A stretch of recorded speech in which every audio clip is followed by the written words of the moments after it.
CM Chandrababu deputy CM Pawan Kalyan పై మాజీ మంత్రి అంబటి రాంబాబు ఫైర్ అయ్యారు. వైసీపీకి వ్యతిరేకంగా హిందుత్వాన్ని రెచ్చగొట్టేందుకు ప్రయత్నిస్తున్నారని ఆయన ఆరోపించారు.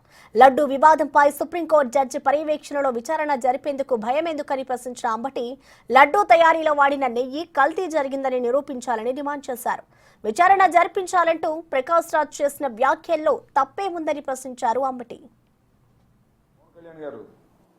లడ్డూ ప్రసాదంలో జంతువులు కొవ్వు కలిసింది, ఆ నువ్వు నిరూపించు, నీ బూట్లు తుడిసే కార్యక్రమం చేస్తాం. బోమన కరుణాకర్ రెడ్డి తిరుమల వెళ్ళి హైడ్రామా క్రియేట్ చేశాడంట. ఆయన హైడ్రామా చేసింది, మీరా హైడ్రామా చేసింది. సరే, మీరు ఆంజనేయ స్వామి భక్తులు అంటున్నారు. ఆంజనేయ స్వామి మీద ప్రమాణ చేసి జగన్మోహన్ రెడ్డి గారి హయాంలో తయారైన లడ్డూల్లో కొవ్వు నూనె కలిసిందని ప్రమాణం చేసి చెప్పండి. మీరు నిజంగా భక్తులు కాబట్టి చెప్పండి, అప్పుడు ఎంక్వైరీ చేయించండి. అయోధ్య రామ మందిరానికి పంపించినటువంటి 1000 లడ్డూలో 1,00,000 లడ్డూలో నాకు తెలియదు, అది లెక్క చెప్పాడు ఆయన, ఎక్కడ ఉంది.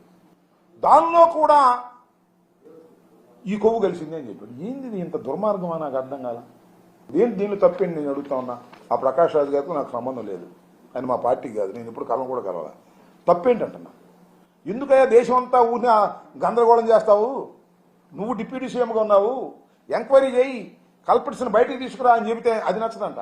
మెట్లు కడుగుతాను, 11 రోజులు దీక్ష చేస్తాను. ఇదేనా చేయాల్సింది? ఒక బాధ్యత కలిగినటువంటి వ్యక్తిగా సుప్రీంకోర్టు సిట్టింగ్ జడ్జి పర్యవేక్షణలో ఎంక్వైరీ జరిపి నిగ్గు తేలిస్తే ఏమిటి మీ భయం?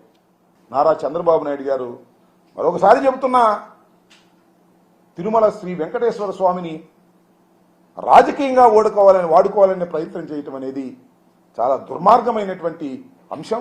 దీనికి మీరు అన్ని విధాలా మూల్యం చెల్లిస్తారు భవిష్యత్తులో అనేది కూడా ఇవాళ నేను చెప్తున్నాను. దయచేసి గుర్తుపెట్టుకోమని కూడా మనవి చేస్తున్నాను.